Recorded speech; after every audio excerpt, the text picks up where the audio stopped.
Number by number सब दही P गए। मैया बोली इतना बुद्धि हमें। एक गोपी बोली बुद्धि की बात आपको क्या बताऊं यशोदा जी। परसों की बात है, मेरे पति का जन्मदिन था। मैंने अपने पति के जन्मदिन की खुशी में 56 भोग बनाए। अब आपके लाला आकर मेरे सामने पार्टी पर बैठ गए और बोले भाभी जी हमारे भोग लगाओ, हाँ हमारे भोग लगाओ। मैंने कही लाला अभी सत्यनारायण की पूजा की कथा होगी, फिर ब्राह्मण संत भोजन करेंगे, वाके बाद तुम्हारे को प्रसाद मिलोगे। बोले अच्छो हमसे भी कोई बड़ो भगवान है।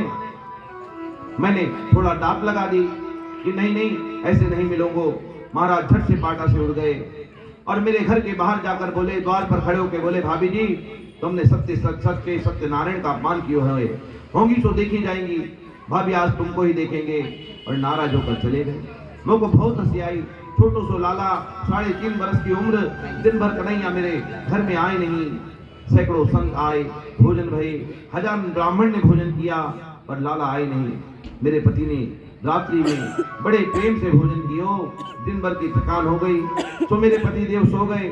रात्रि के 12 बजे ना जाने लाला कब घर में घुस गए और मेरे पति की दाढ़ी से मेरी चोटी कसकर बांध कर भाग गए। अब पति महाराज, अब पति जी गहरी नींद में सो रहे हैं। अब गहरी नींद में रात्रि में सो रहे हैं तो रात्रि के समय मेरे पति को जोर से प्यास लगी। वो पानी पीने के लिए उठे।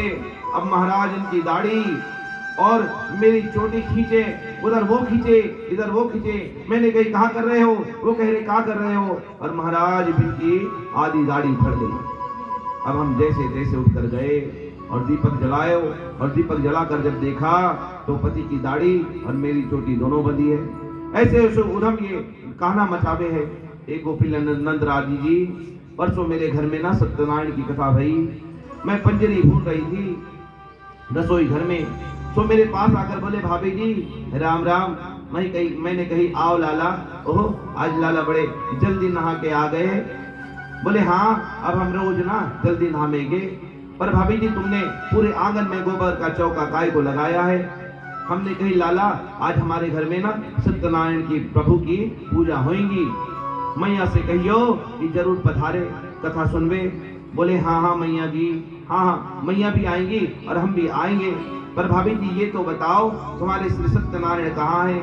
हमने कही वो तो बरामदे में सिंहासन पर बैठे हैं, पर वहां मत जाइयो लाला, बच्चे नहीं जाते ऐसी पूजा में। बोले ना हम तो दूर से ही दर्शन कर लेंगे। अब मैं पंजरी पूजने में लगी, आपके लाला चुपचाप बाहर गए। 2 कुत्ता के पिल्ला पकड़ के लाए और दोनों पिल्ला लाकर महाराज सत्यनारायण भगवान के सिंहासन पर बैठा दिए। कुत्ता के बच्चे बड़े अच्छे लगते हैं महाराज। बोले ना ब्रज में कहते कि परमानंद दास को ठाकुर लाए पिल्ला घेर, ब्रज में गाते हैं संत लोग। महाराज पिल्ला घेर कर लाए, बिठा दिए सिंहासन पे और खिड़की पर चढ़कर बोले भाभी जी राम राम, अपने सत्यनारायण के दर्शन कर लीजिए। मैंने कही कि कोई गड़बड़ हो गई दिखे। मैं पंजरी छोड़ के भागी तो देखा सत्यनारायण के सिंहासन पर 2 पिल्ला बैठे।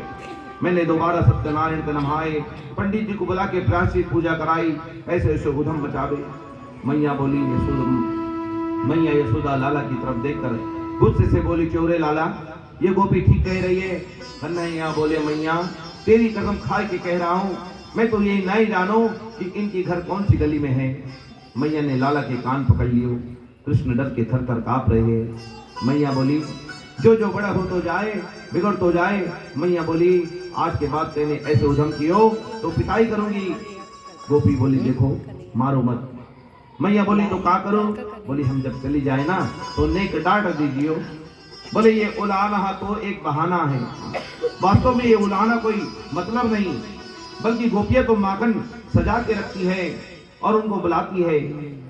क्या कन्हैया मेरे आंगन में आओ, आ जाओ कहा माखन खाने आओ। आदरणीय सुखदेव जी महाराज कहते हैं कि बड़ी से बड़ी भी लीला करते हैं। कृष्ण व्रज में